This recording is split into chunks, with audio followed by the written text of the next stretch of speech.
The longest highway in the world as per the Guinness Book of World Records. ये 2 continent में चलता है, north America के बिल्कुल टॉप अलास्का से साउथ अमेरिका के सबसे लास्ट पार्ट जो कि अर्जेंटीना कंट्री के अंदर आता है, जिसका नाम है उशुआया, वहाँ तक जाता है।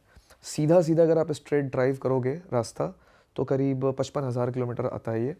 लेकिन चूँकि मैं देशों में जाकर होता हुआ जा रहा हूँ, 14 देश आते हैं इसके अंदर, तो 14 कंट्रीज़ में एक्सप्लोर करता हुआ जाऊँगा, तो मुझे लगता है कि ये ट्रिप बहुत आराम से 80-85,000 या क्या पता 1 लाख किलोमीटर की भी हो जाए, और longest road in the world है। और खर्चे का क्या एस्टिमेट है इसमें आपका? देखो, जो मैंने एक मोटा मोटा खर्चा, मैं इसको ऐसे एस्टिमेट देता हूँ कि जितने पैसे गाड़ी भी इन्वेस्ट जो किया था मैंने, वो इसके लिए किया था। एक बहुत अच्छी गाड़ी खरीदी थी मैंने, और नई गाड़ी खरीदी थी। मुझे पुरानी गाड़ी नहीं चाहिए थी ताकि मैं वो गाड़ी बनवाता रहूँ, टूटते फूटते वीडियोस बनाता रहूँ। तो मैंने नई गाड़ी खरीदी है जीप की, और जितने पैसे मेरे लगेंगे पेट्रोल और सारी चीज़ों को लेकर के, 1 साल लगेगा करीब मुझे करने में। मुझे लगता है मैं नोएडा के अंदर बिना बैंक से लोन लिए एक 3 BHK ले लेता। 1.5 करोड़ रुपए, 1.5-2 इतना पैसा इस ट्रिप के अंदर लग जाएगा। शिट। और ये कितने टाइम में 1.5 करोड़ थोड़ा ज़्यादा हो जाएगा, मुझे लगता है 90 लाख के आसपास एस्टिमेटेड बजट है इसका।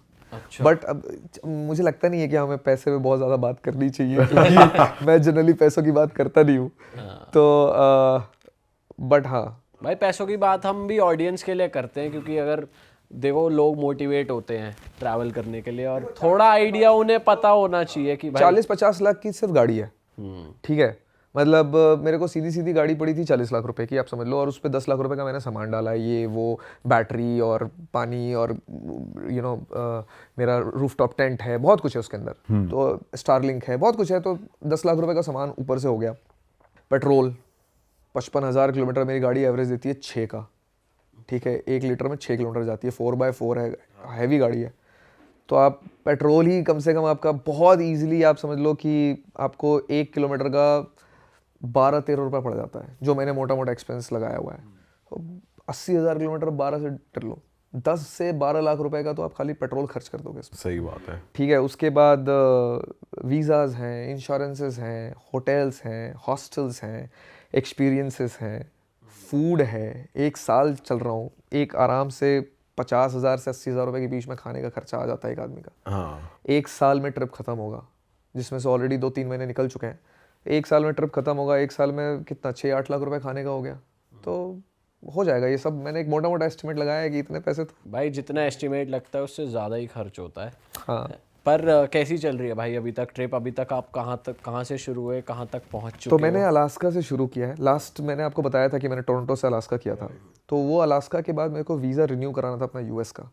तो मैं अलास्का से नीचे आया ड्राइव करता हुआ कनाडा तक, और कनाडा में आने के बाद मैंने अपना वीज़ा रिन्यू कराया, जो टेक्निकली 2 दिन में होना था। बट मेरा यही ईरान और इस कंट्रीज़ के चक्कर में वीज़ा का रिन्यू जो है वो 3 महीने फंस गया मेरा पासपोर्ट।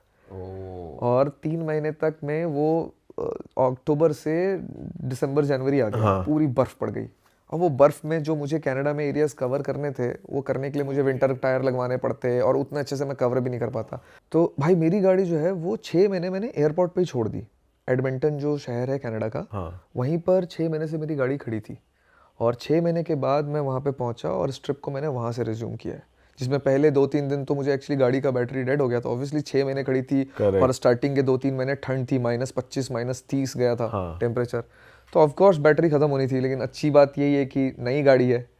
जीप के शोरूम पहुंचा, उन्होंने बैटरी देखा, पूरी तरीके से डेड है, पर बोला वारंटी में है, फ्री ऑफ कॉस्ट नई बैटरी लगाई और बोला जाओ। अच्छा। तो बिल्कुल। और लंबे टाइम तक खड़े रहने देते हैं वो गाड़ियाँ? आपके ऊपर है ना, वो तो पार्किंग है, मंथली आप पे कर रहे हो और आप दे रहे हो। और मुझे एक अच्छी डील मिल गई थी, तो बहुत महंगा नहीं था। It was like 100 Canadian dollar, मतलब समझ लो 6,000 रुपये महीने का। तो कितना हो गया पर दिन का? 200 रुपये। इतनी सेफ सिक्योर जगह पे 200 रुपये में अगर आपकी गाड़ी खड़ी है तो ठीक है। बस मैंने सोचा था कि 4 महीने खड़ी, 3-4 महीने में आ जाऊंगा अप्रैल मई तक। इधर मन लग गया मेरा, चाइना ईरान में घूमता रह गया मैं, तो गया ही नहीं, वापस ही गया मैं अगस्त में। अच्छा। तो फिर वहाँ से रिज्यूम करी मैंने ट्रिप।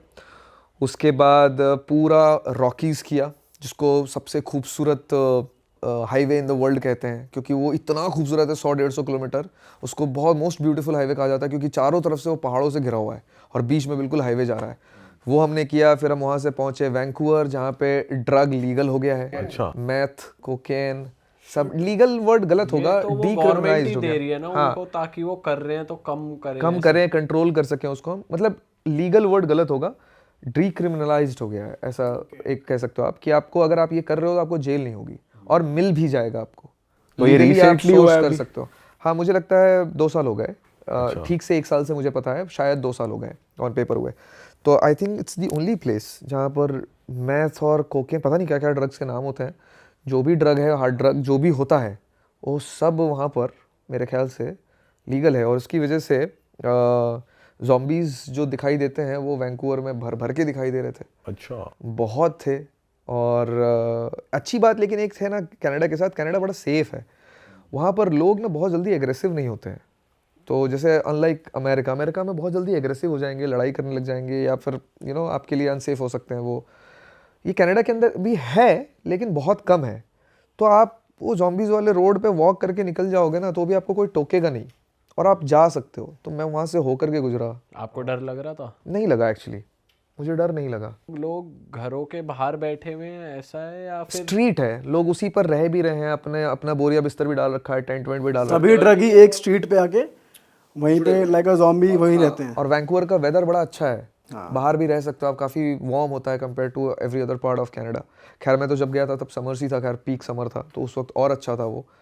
और पता नहीं कौन सा ड्रग करते हैं वो, मुझे इतना पता नहीं है ड्रग्स के बारे में। तो वो ना बिल्कुल ऐसे झुक जाते हैं, हाँ, ये वीडियोस देखी है कि वो झुक के चल हाँ, रहे होते हैं, बिल्कुल एकदम झुक out जाते होते हैं, हैं। कमर बेंड हो जाती है उनकी। कोशिश करी आपने किसी से बात करने की? थोड़ी बहुत जितनी मैंने बात करने की कोशिश करी, मुझे पता नहीं ऐसा लगा बहुत ही वनरेबल स्टेट था उनका। मैंने ऐसे रिकॉर्ड भी किया लेकिन आफ्टर अ पॉइंट ना मुझे अच्छा ही नहीं लगने लगा।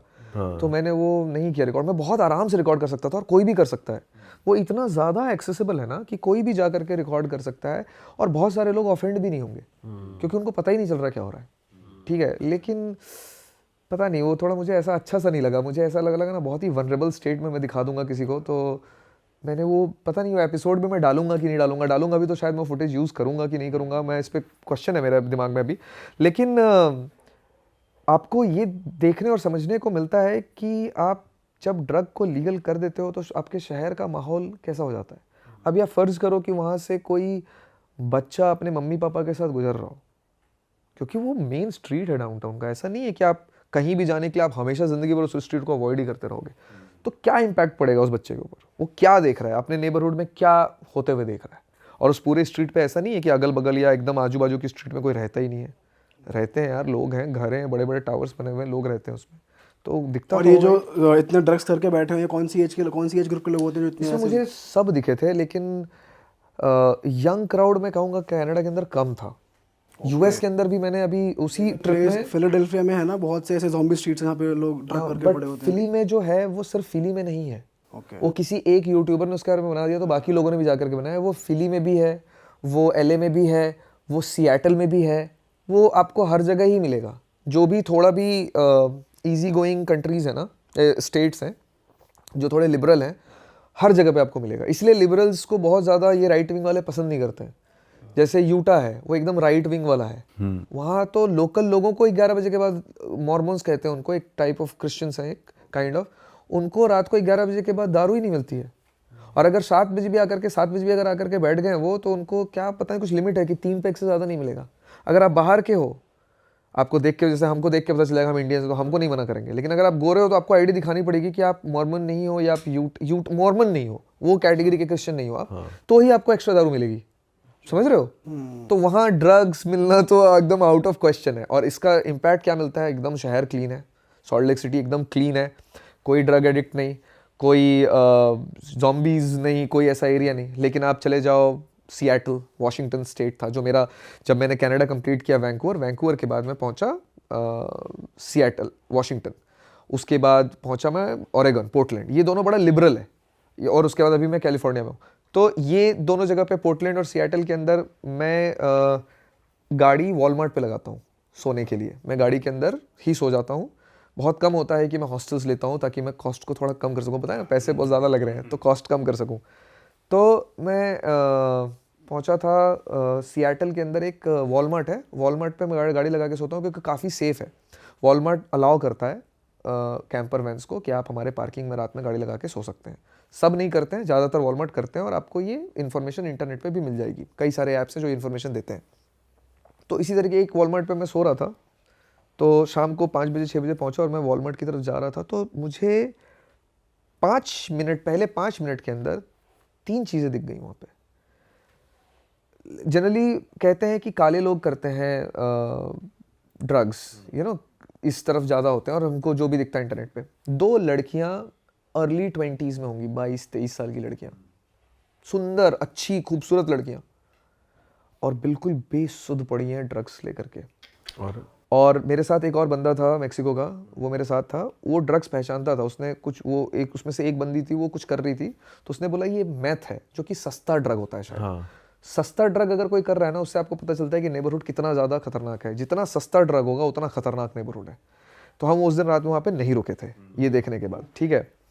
ये हमें दिख गया, फिर उसके बाद हमें वॉलमार्ट के अंदर कोई सामान पिकअप करता हुआ दिख गया, उठाता हुआ दिख गया, और अगेन एक वाइट बंदी, ठीक है।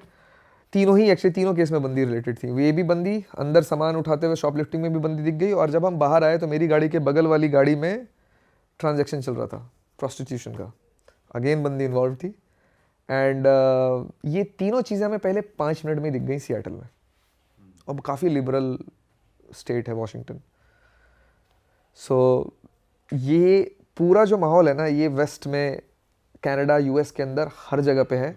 हमारे यहाँ कनाडा में थोड़ा सा बेटर सिचुएशन है। अरे वाह, आपने ये वीडियो यहाँ तक देख ली भाई, तुमने हमारी मेहनत सफल कर दिया, तुम ही लोग हो असली रियल हिट। और अगर आपको बहुत मजा आ रहा है ऐसी क्लिप्स में, ऐसी वीडियोस में, तो फटाफट जाइए प्लेलिस्ट पे, बिंज वॉच कीजिए, सारी वीडियोस देख डालो और मौज काटो। That is it. हम मिलेंगे नए पॉडकास्ट में, नए क्लिप में। Till then bye bye, see you, take care, do subscribe.